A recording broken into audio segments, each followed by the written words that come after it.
Bismillahirrahmanirrahim. Assalamualaikum warahmatullahi wabarakatuh. Alhamdulillahi rabbil alamin. Wabihi nasta'inu ala umuri dunya waddin. Wa sallallahu ala nabiyyina wa sayyidina Muhammadin wa ala alihi wa sahbihi ajma'in, amma ba'd. Kita panjatkan puja dan puji syukur kehadirat Allah Subhanahu wa Ta'ala.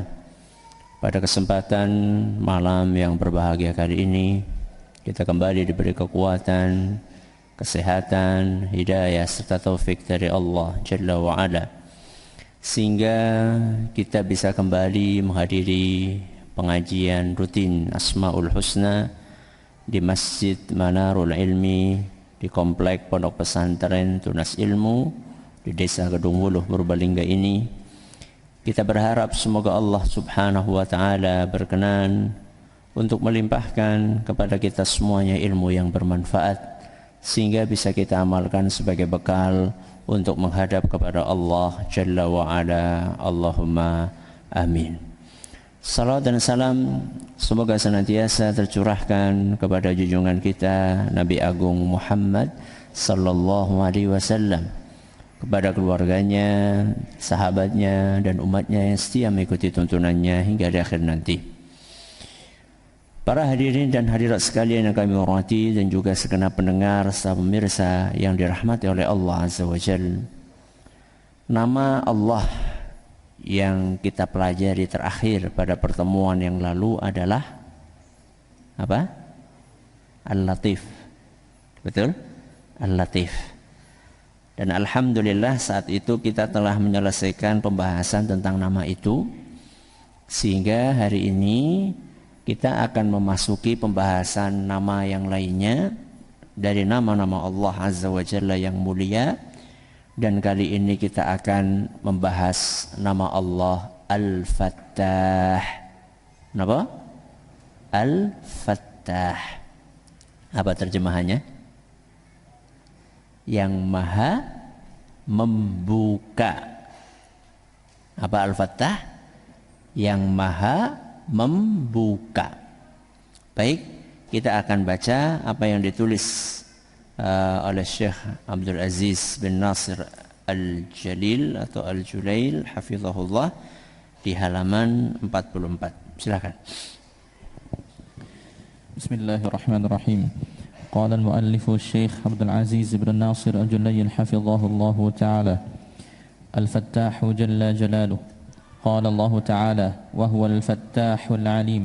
Nah, kita akan awali seperti biasanya dengan membaca dalil yang menyebutkan nama ini. Nama Al-Fattah di dalam Al-Quran disebutkan hanya sekali. Ya, dengan redaksi Al-Fattah hanya disebutkan sekali saja, yaitu dalam ayat yang tadi dibacakan di surat Saba ayat 26. Di dalam surat Saba ayat 26 Allah Subhanahu wa Ta'ala berfirman, "Qul yajma'u bainana rabbuna." Katakanlah, ya wahai para nabi, yajma'u bainana rabbuna. Allah Subhanahu wa Ta'ala akan mengumpulkan kita bersama. Kita di sini maksudnya siapa? Nabi dan siapa? Dan umatnya. Nabi dan masyarakat yang beliau dakwahi. Qul, katakanlah, yajma'u bainana rabbuna. Allah akan kumpulkan kita semua bersama. Thumma yaftahu bainana bilhaq. Setelah kita dikumpulkan, maka Allah Subhanahu wa Ta'ala akan memberikan keputusan di antara kita. Allah akan memberikan keputusan di antara kita dengan keputusan yang seadil-adilnya. Sudah?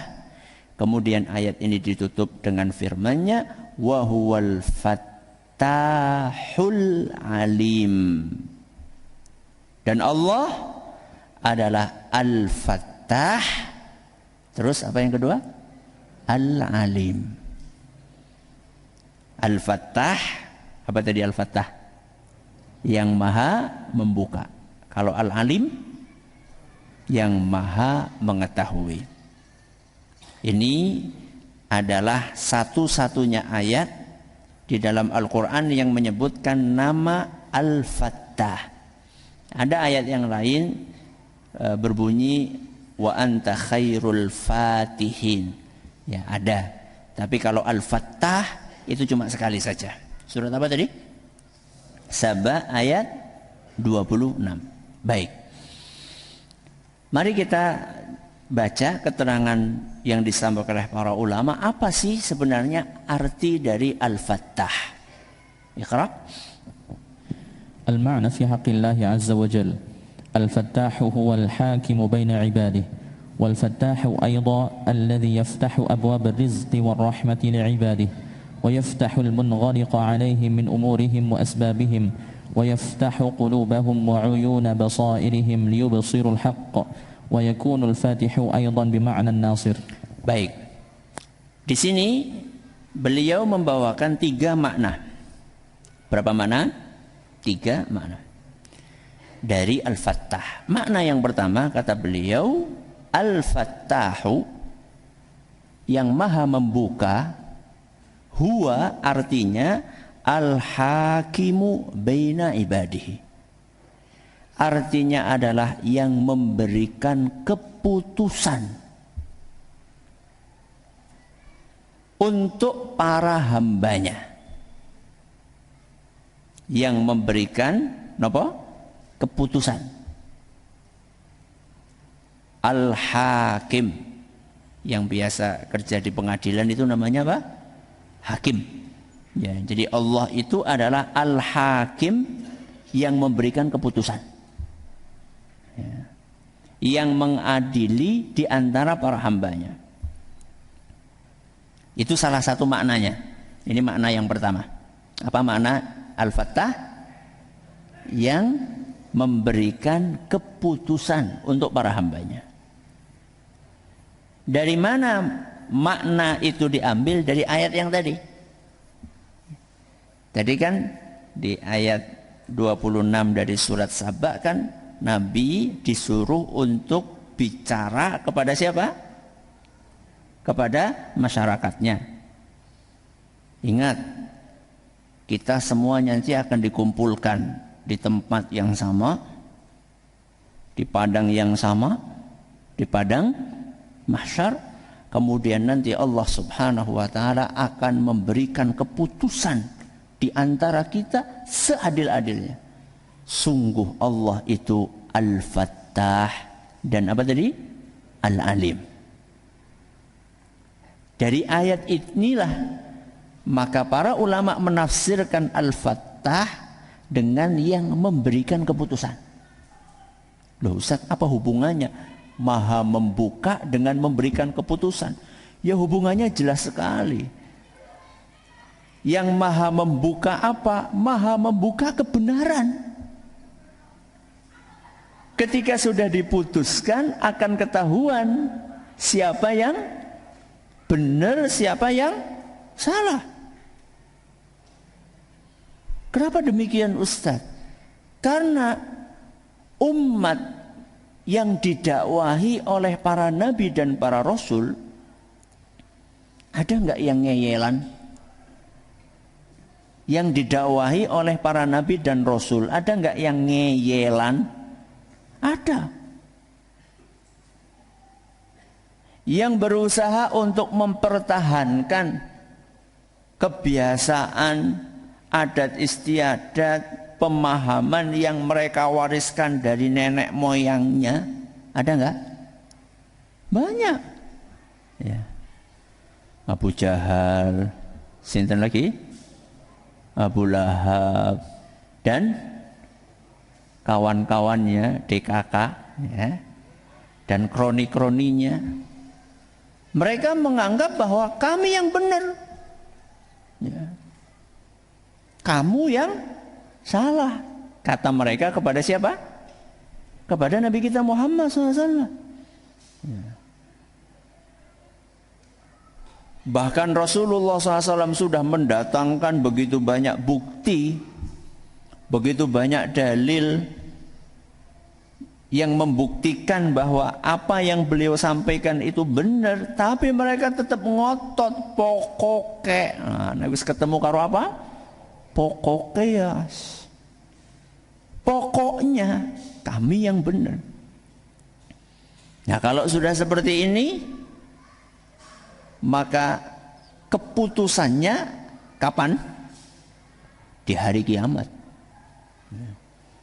Karena mereka tetap merasa benar, padahal Rasulullah SAW sudah menyampaikan kebenaran seterang-terangnya, sejelas-jelasnya, segamblang-gamblangnya. Kok mereka tetap ngotot? Ya sudah, ketemu saja kapan? Di hadapan Allah Subhanahu wa ta'ala. Nanti di hadapan Allah Azza wa Jalla, Allah sendiri yang akan memberikan keputusan. Al-Fattah, yang akan memberikan keputusan siapa yang benar, siapa yang salah. Siapa yang benar? Siapa yang benar? Ya jelas para nabi dan rasul toh. Tidak mungkin para nabi dan rasul itu mereka di pihak yang keliru, yang salah, tidak mungkin. Mereka pasti yang benar. Dan Allah Subhanahu wa ta'ala kalau sudah memutuskan, pasti keputusannya itu benar. Ya. Ini suara saya terdengar nggak sampai keluar di luar masjid? Kedengaran nggak? Kedengaran. Tolong anak-anak yang pada mainan di luar, ayo pada masuk nak. Maghrib jangan mainan di luar lah. Teman-teman yang jaga di luar, jaga di parkiran, tolong itu anak-anak yang pada keluyuran di luar itu tolong dipersilakan masuk aja. Ya, pada maghrib itu bukan waktu yang ideal untuk apa? Keluyuran di luar. Kenapa? Kenapa? Setan lagi keluyuran. Berarti engkau keluyuran ketemu setan. Ya. Tolong yang petugas yang jaga, teman-teman yang jaga di parkiran, tolong anak-anak yang pada lari-lari itu dipersilakan masuk. Ya. Sampai mana tadi? Bukan sampai keluyuran. Sampai mana tadi? Yang benar pasti Rasulullah SAW. Tidak mungkin Rasulullah SAW salah. Ya. Dan Allah Azza wa Jalla ketika memberikan keputusan, pasti keputusannya itu berdasarkan ilmu. Makanya di dalam ayat tadi Al-Fattah digandengkan dengan apa? Al-Alim. Ya. Al-Fattah yang maha memberikan apa wau? Keputusan, Al-Alim yang maha tahu. Alias Allah Subhanahu wa ta'ala maha tahu mana yang benar, mana yang salah. Sehingga tidak mungkin keputusannya salah, pasti benar. Berbeda kalau hakimnya manusia, apa maning menungsane doyan duit, ya wis. Ketemu sing abang yang matanya jadi hijau. Alias bisa disuap. Satu, manusia bisa disuap. Yang kedua, secerdas-cerdasnya hakim, sepinter-pinternya hakim, tetap hakim itu tidak tahu isi hati seseorang. Betul? Nggak bisa. Hakim itu memutuskan berdasarkan bukti-bukti yang kelihatan oleh mata. Dia nggak bisa sampai menyelami isi hatinya manusia.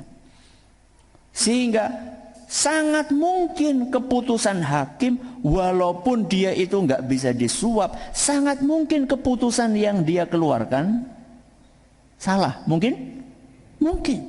Walaupun dia tidak sengaja. Kenapa?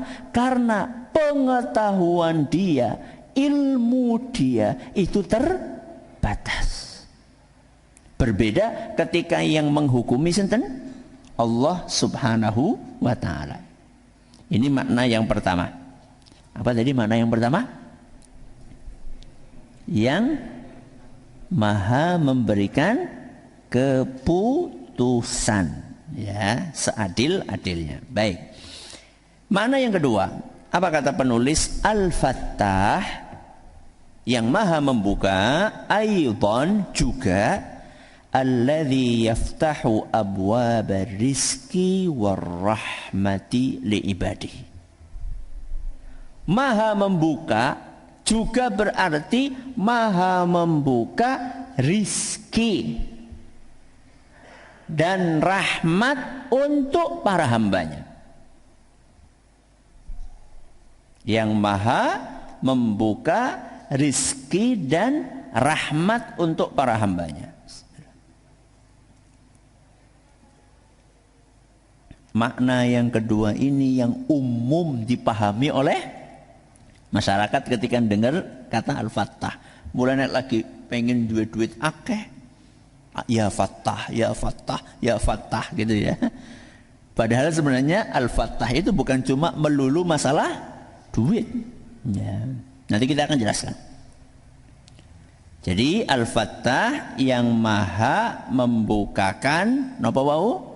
Rizki dan rahmat untuk para hambanya. Apa ayatnya Ustadz? Ayatnya di dalam Al-Quran, ya, disebutkan di surat Fatir. Surat apa? Fatir. Ayat 2. Ya, dalam surat Fatir ayat 2. Allah Subhanahu wa taala berfirman, ma yaftahillahu linnasi min rahmatin fala mumsikalaha. Seandainya Allah sudah membukakan rahmatnya untuk hamba yang dikehendakinya, maka tidak ada yang bisa menahan. Kalau Allah sudah membuka rahmat, tidak ada yang bisa nahan. Berarti sebaliknya apa coba? Kalau Allah sudah membuka rahmat, maka nggak ada yang bisa nahan. Pasti akan keluar rahmat Allah. Kebalikannya apa? Kalau Allah sudah menahan, sudah menutup, tidak ada yang bisa buka. Itulah kelanjutan ayatnya. Wa ma yumsik fala mursilalah min ba'dihi. Seandainya Allah Subhanahu wa ta'ala sudah menghendaki sebaliknya, kalau tadi kan buka, sebaliknya berarti apa? Nutup. Maka tidak ada yang bisa buka. Ya. Kemudian Allah tutup, wa huwal azizul hakim. Allah Subhanahu wa ta'ala adalah Al-Aziz, yang maha perkasa, Al-Hakim, yang maha bijaksana. Keperkasaan Allah itulah yang membuat seorang hamba tidak bisa melawan takdir Allah. Ketika Allah sudah menghendaki si A dapat rezeki, walaupun orang sedunia menghalangi, gak akan bisa. Sebaliknya, keperkasaan Allah membuat ketika Allah sudah menghendaki si A gak dapat rezeki, ya tidak ada yang bisa mengusahakan dia dapat, walaupun orang sedunia bersatu padu untuk mengusahakan itu. Jadi kalau jenengan itu sudah ditakdirkan gak diterima di perusahaan, walaupun berusaha mencari apa? Kata belece berusaha mencari backingan sana, nyogok sini. Nek pancen ora ditampa ya ora mungkin ditampa. Kalau memang Allah takdirkan enggak diterima, enggak akan diterima. Tapi sebaliknya, ketika Allah Subhanahu wa taala sudah menakdirkan jenengan diterima, walaupun ada orang berupaya untuk menghalangi, ndak akan bisa.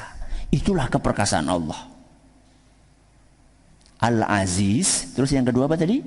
Al-Hakim, Maha Bijaksana. Dan Allah ketika membukakan rezeki buat si A dan menutup rezeki buat si B, itu tidak asal-asalan, tidak sembarangan, tapi Allah membuka rezeki buat si A karena kebijaksanaannya, dan Allah menutup rezeki buat si B juga karena apa? Kebijaksanaan Allah. Maka ketika kita mendengar hadis ayat tadi, hati kita akan lebih apa? Plong. Hari ini dapat 100.000 pripun? Alhamdulillah. Besok dapat 1 juta. Ya kebalikannya 100.000 lah. Berapa? 10.000. Alhamdulillah. Allah yang maha bijaksana, yang menakdirkan jenengan hari ini dapat 100.000, besok dapat berapa? 10.000. Allah maha bijaksana. Itu yang terbaik buat kita. Yang penting kita sudah nopo? Berusaha.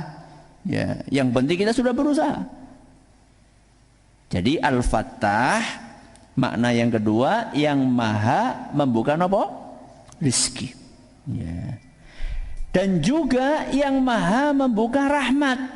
Ya, ketika kita berbicara tentang rizki, itu kadang-kadang identik yang terbersit di benak kita itu ya hanya bersifat nopo? Uang. Padahal rizki itu bukan melulu uang. Rahmat Allah itu tidak melulu uang. Otak encer, rahmat atau bukan? Rahmat. Ya. Berarti Allah Subhanahu wa taala dialah yang maha membuka rizki berupa uang dan maha membuka rizki berupa ilmu. Ilmu rizki nama buatan rizki. Jadi kalau panjenengan sekarang ini ya hadir di sini kok ndak ngantuk, rizki atau bukan? Rizki. Nek ngantuk rizki buatan? Ya ora, lagi ngaji kok. Mangke barisa rizkinya ngantuk. Kalau sekarang rizkinya mendengarkan. Kok Anda, kita dibuka oleh Allah nggak ngantuk, terus bisa nopo? Orang ngantuk tok bukan jaminan loh. Ada sing orang ngantuk tapi ngalamun. Ya pancen sih delenge mengene, tapi bablas ngono. Yang lihatnya ke sini, tapi ternyata tembus sampai ke Purwokerto, Bocari, Banjar bukan di sana ya, Banjar di sana. Ya. Maka ketika kita dibuka oleh Allah Subhanahu wa taala nggak ngantuk, terus bisa apa tadi? Fokus, kemudian bisa mencerna apa yang disampaikan dalam pengajian. Itu berarti rizki. Rizki berupa apa? Ilmu. Ya. Ini masuk dalam makna yang kedua. Kemudian wa yaftahul munghaliqa alaihim min umurihim wa asbabihim. Dan Allah Subhanahu wa taala dialah yang mampu untuk membuka urusan-urusan yang tertutup. Ya, urusan-urusan yang tertutup. Ya. Contohnya tadi ilmu, ya. Kok kita dengerin nggak paham-paham? Itu berarti ada yang tertutup.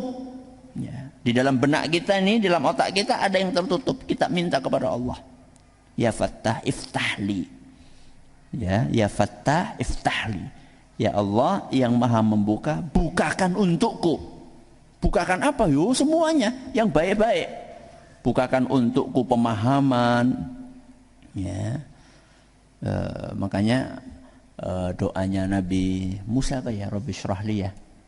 Rabbi syrahli sadri wa yassirli amri wahlul 'uqdatam min lisani yafqahu qawli. Rabbi syrahli sadri, jadikanlah hatiku apa? Lapang, ya.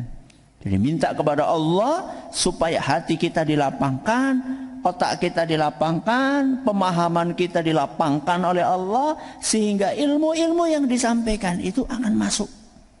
Ya. Jadi menerima, memahami sesuatu itu tidak melulu kembali kepada kecerdasan.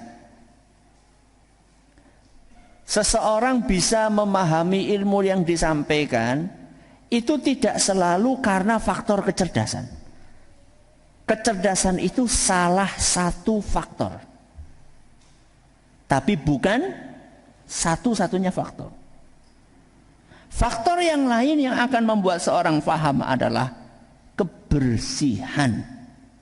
Bukan hanya kecerdasan, kebersihan otak, kebersihan hati. Ya, itu penting banget. Ya. Jadi bukan sekedar orang kalau EQ-nya tinggi itu pasti bisa memahami, belum tentu. Apalagi terkait dengan ilmu agama. Sesuatu yang sakral, sesuatu yang suci, ya, itu nggak sembarangan Allah berikan kepada hambanya. Sehingga kita minta kepada Allah agar dibukakan bagi kita rahmatnya. Wa yaftahu qulubahum wa uyuna basairihim. Kemudian Allah juga yang akan membuka hati kita. Yang akan membuka hati kita, yang akan membuka mata batin kita sehingga terasa lapang untuk menerima kebenaran. Nyuwun sewu ya. Ada sebagian orang mendengarkan pengajian sekali langsung apa? Langsung terbuka hidayah. Sepisan mendengarkan pengajian langsung tersentuh, biasanya orang sholat terus jadi apa? Sholat sampai mati. Ada orang yang seperti itu. Dan ada orang yang pengajian setiap hari berbunyi di masjid dekat rumahnya, tapi dia tidak tergerak, tidak terbuka hatinya. Na'udzubillahi min dzalik.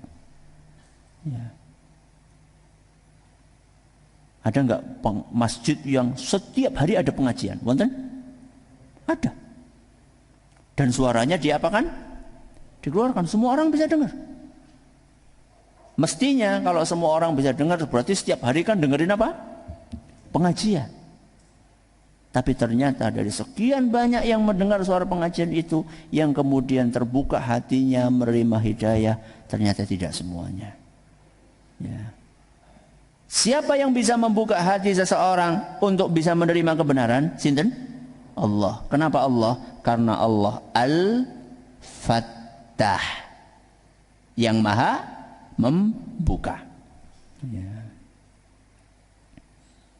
Kalau ustadz, ya, bahkan nabi, rasul, ya, mubaligh, ulama, itu bisanya cuma menyampaikan. Kalau masalah hati terbuka atau tidak terbuka, itu hak prerogatif sinten? Allah Subhanahu wa taala. Itu jelas sekali dalam Al-Qur'an. Innaka la tahdi man ahbabta walakinallaha yahdi man yasha. Wahai Muhammad, engkau tidak bisa memberikan hidayah, membuka hati orang yang engkau cintai sekalipun. Walakinallaha yahdi man yasha. Yang bisa membuka hati seseorang supaya dapat hidayah itu cuma siapa?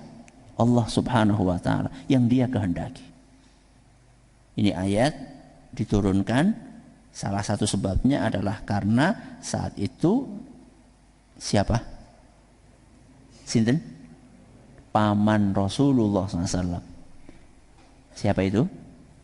Abu Thalib, yang sangat disayang oleh Nabi SAW. Ternyata wafatnya dalam keadaan tidak mau beriman kepada apa yang dibawa oleh Nabi kita Muhammad sallallahu alaihi wasallam. Sedih napa mboten? Sedih banget. Kenapa sedih banget? Karena Nabi SAW sayang banget sama pamannya. Pamannya juga punya jasa yang sangat besar kepada pribadi Nabi kita Muhammad SAW. Kepada pribadi Nabi SAW, karena pamannya inilah yang merawat. Ayahnya wafat, ibunya wafat, beliau SAW dirawat oleh siapa? Kakeknya. Kakeknya wafat, dirawat oleh pamannya, yaitu Abu Thalib. Padahal Abu Thalib punya anak banyak, tapi beliau Abu Thalib tetap merawat Nabi kita Muhammad SAW, bahkan memberikan perawatan yang terbaik, mungkin malah melebihi kepada anak-anaknya sendiri. Secara pribadi jasanya besar. Secara perjuangan dakwah jasanya besar atau tidak? Besar banget. Loh, yang melindungi Nabi kita Muhammad SAW, menghalangi orang-orang musyrikin Quraisy menyakiti Nabi SAW, melobi mereka supaya tidak menyakiti Nabi SAW, berdiri membela Nabi SAW. Sinten? Abu Thalib salah satunya. Tapi Allah takdirkan beliau meninggalnya dalam keadaan tidak beriman kepada Allah. Sedih Nabi SAW. Maka kemudian Nabi SAW diingatkan oleh Allah bahwa yang bisa membuka hati seseorang untuk mendapatkan hidayah cuma satu. Sinten?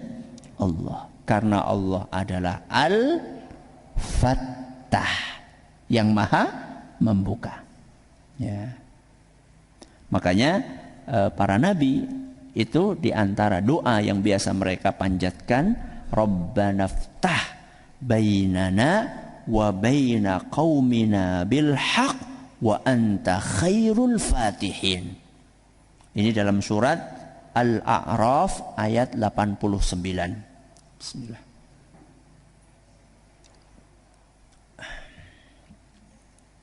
Napa?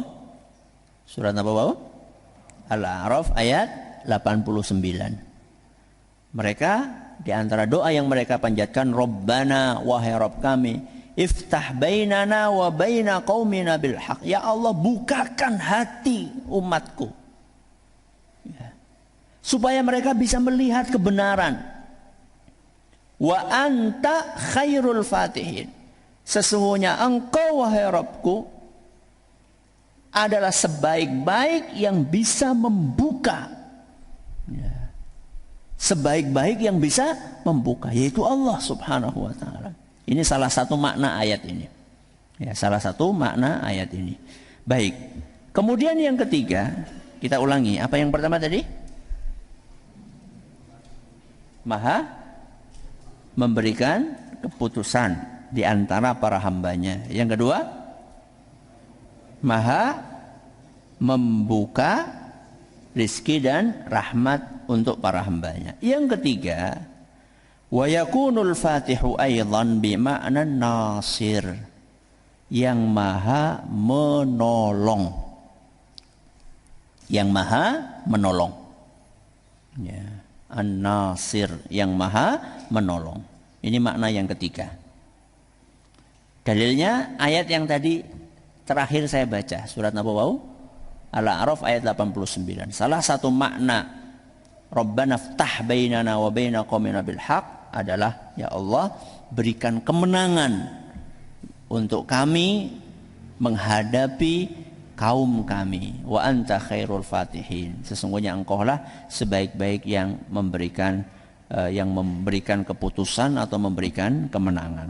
Ini makna yang ketiga. Makanya peristiwa penaklukan kota Mekah di dalam sejarah istilahnya apa?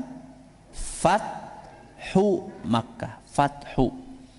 Itu satu akar kata dengan Al-Fatih dan Al-Fattah. Itu berarti kemenangan. Ya. Jadi Al-Fattah makna yang ketiga atau Al-Fatih makna yang ketiga adalah yang maha memberikan kemenangan. Baik, lanjut. Wa fathuhu ta'ala qisman. Ahaduhuma fathuhu bihukmihi al-qadari bihukmihi ad-dini wa hukmihi al-jazai. Wal akharu al-fattahu bihukmihi al-qadari. ففتحه بحكمه الديني هو شرعه على ألسنة رسله وأما فتحه بجزائه فهو فتحه بين أنبيائه ومخالفهم وبين أوليائه وأعدائه بإكرام الأنبياء وأتباعهم ودرجاتهم وبإهانة أعدائهم وعقوباتهم وكذلك فتحه يوم القيامة وحكمه بين الخلائق حين يوفي كل عامل ما عمله أما فتحه القدري فهو ما يقدره على عباده من خير وشر ونفع وضر وعطاء ومنع. Baik. Pembahasan berikutnya adalah dengan cara apa? Dengan cara apa Allah membuka? Ya, dengan cara apa Allah membuka? Ya. Karena kan Al-Fattah maha membuka. Dengan cara apa Allah membukanya? Wa fathuhu ta'ala qismani. Cara Allah membuka ada dua. Ahaduhuma, cara yang pertama, fathuhu bihukmihi dini wa hukmihil jazai. Cara yang pertama, Allah membuka dengan syariat. Dengan apa? Syariat. Dan dengan balasan. Ini cara yang pertama. Allah membuka dengan apa? Syariat dan membuka dengan balasan. Bagaimana maksudnya? Kok bisa Allah membuka dengan syariat? Kan tadi kita telah sampaikan di awal bahwa sebagian masyarakat yang didakwahi oleh Nabi dan Rasul itu ada yang apa wau? Ngeyel. Ya, ngeyeliun ya, orang-orang yang suka nopo? Ngeyel ya. Itu sebelum di akhirat ya. Jadi kan kita bicara di akhirat tuh. Di akhirat pasti akan kelihatan siapa yang benar siapa yang salah. Mungkin enggak kelihatan yang benar dan salah di dunia? Mungkin atau tidak? Mungkin atau tidak? Mungkin. Sebelum di akhirat mungkin juga akan kelihatan di dunia. Dengan apa cara Allah membuka itu? Dengan satu syariat. Dari mana kita bisa mengetahui ini benar, ini salah? Ya ditimbang dengan syariat yang Allah turunkan. Siapa yang sesuai dengan syariat Allah berarti itulah pihak yang benar. Dan siapa yang tidak sesuai dengan syariat Allah berarti itu pihak yang salah. Ya. Sehingga seharusnya ketika ada apa-apa, ada masalah ini, masalah itu, perselisihan ini, perselisihan itu, seharusnya didudukkan, ditimbang dengan apa? Syariat. Ya. Misal nih, ada perselisihan dari si A sama si B. Ada kelompok A dengan kelompok B. Kelompok A mengatakan, yang saya lakukan benar. Kelompok B mengatakan, enggak, yang kamu lakukan salah. Itu bukan dengan gontok-gontokan, ya, bukan dengan okol, tapi dengan apa? Akal. Ya. Jadi kita duduk bersama, bukan dengan emosi, bukan dengan marah-marah, bukan dengan bakar-bakar, bukan. Tapi kita timbang, ayo, yang dilakukan benar apa salah? Ya. Coba. Sekarang yang dikritik apanya? Oh, masalah ini yang salah di mananya? Ya. Coba kita bawakan dalilnya. Loh, coba sekarang kamu tuh melarang ziarah kubur. Loh, yang melarang ziarah kubur itu siapa? Kita itu sedang menjelaskan bahwa ziarah kubur yang benar caranya kayak gini. Kalau kayak gini berarti nggak benar. Apakah ini bisa dianggap melarang ziarah kubur? Melarang atau tidak? Tidak. Ini sedang menjelaskan ziarah kubur yang benar itu kayak gini caranya. Bagaimana caranya? Datang ke sana untuk mendoakan. Berarti kalau ada orang datang ke kuburan bukan mendoakan, tapi meminta kepada yang dikubur. Benar apa salah? Salah. Sekarang kalau misalnya saya katakan kayak gini, orang yang ziarah kubur kemudian di kuburan minta sama sahibul kubur, salah. Apa jenengan paham saya melarang ziarah kubur? Apa yang jenengan pahami? Saya melarang ziarah kubur? Enggak. Saya meluruskan ziarah kubur itu caranya bukan seperti itu. Yang diajarkan oleh Nabi SAW, perhatikan. Kalau Nabi SAW ziarah kubur, apa yang beliau baca? Ahlad diyar minal mu'minina wal muslimin wa inna insyaallahu bikum lahikun as'alullaha lana walakumul afiyah. Perhatikan baik-baik. Assalamualaikum ahlad diyar. Assalamualaikum ahlad diyar. Salam keselamatan, salam kesejahteraan untuk kalian wahai para penghuni kuburan. Rasa ditunggoni jawabannya. Ya nggak usah nunggu orang dijawab malah melayu kok. Assalamualaikum ahlad diyar minal mu'minina wal muslimin. Dari kalangan kaum mukminin maupun kaum muslimin. Assalamualaikum ahlad diyar minal mu'minina wal muslimin wa inna insyaallahu bikum lahikun. Kami akan nyusul insyaallah. Alias kami nanti juga bakalan mati. Terus apa? As'alullaha lana walakumul afiyah. Aku berdoa kepada Allah untuk kami dan untuk kalian. Sinten kalian? Orang yang sudah meninggal. Al-afiyah, keselamatan. Saya tanya sama jenengan. Ini minta kepada Allah atau minta kepada ahli kubur? Kepada Allah. Wong genah jelas-jelas as'alullaha. Aku minta kepada Allah untuk kami dan untuk kalian. Ini namanya mendoakan.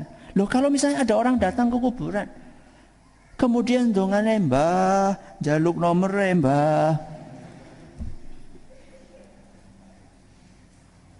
Ini minta sama siapa? Yang di kuburan. Terus berarti yang benar gimana? Ya Allah minta nomornya, ya salah juga. Wong judi kok njaluk kepada siapa? Allah mengharamkan judi kok minta kepada Allah, gimana sih? Ya. Sama-sama salah. Cuman yang itu syirik. Ya, lebih parah itu yang minta kepada kuburan. Nah, ketika terjadi persisian, ini yang kayak gini benar ya, ini enggak benar ya, ini salah, ini coba didatangkan dalilnya. Nabi SAW kalau ziarah kubur apa yang beliau lakukan? Yang beliau baca apa ketika ziarah kubur? Kita duduk dengan kepala nopo? Dingin. Jangan duduk sudah bawa kepala panas, beleduk. Ya, meledak nanti bahaya. Ya. Jadi Allah membuka dengan syariat. Kemudian dengan apa tadi yang kedua? Dengan balasan. Ya, balasan di akhirat. Ya, balasan di akhirat. Jadi Allah membalas para nabi dengan surga, membalas kaum musyrikin dengan neraka. Itu berarti menunjukkan siapa yang benar? Para nabi, karena balasannya surga. Siapa yang salah? Siapa yang salah? Para kaum musyrikin karena mereka dikasih balasan neraka. Yang kedua, bihukmihil qadari, dengan takdir Allah Subhanahu wa taala. Ya, Allah Subhanahu wa taala membuka dengan takdirnya. Ya. Bagaimana itu Allah membuka? Ya misalnya contoh Allah membuka kedok misalnya. Ya, Allah membuka kedok seseorang. Allah buka wajah aslinya seseorang dengan takdirnya, Allah buka. Orang yang kelihatannya kelihatannya kayak baik banget, oleh Allah dibongkar. Dibongkar aibnya, dibongkar makarnya, dibongkar cara-cara dia menipu. Ya, dengan apa? Ya terserah Allah, dengan takdirnya. Ya. Dengan takdirnya Allah buka kedok seseorang. Jadi itulah beberapa cara Allah Subhanahu wa taala dalam membuka untuk para hambanya. Ini yang bisa kita pelajari hari ini. Insyaallah pada pertemuan berikutnya kita akan berpindah ke tema selanjutnya, yaitu buah manis mengimani nama Allah Al-Fattah. Mudah-mudahan bermanfaat untuk kita semuanya. Mari kita akhiri dengan doa kafaratul majlis. Subhanakallahumma wa bihamdika asyhadu an la ilaha illa anta astaghfiruka wa atubu ilaik. Wassalamualaikum warahmatullahi wabarakatuh.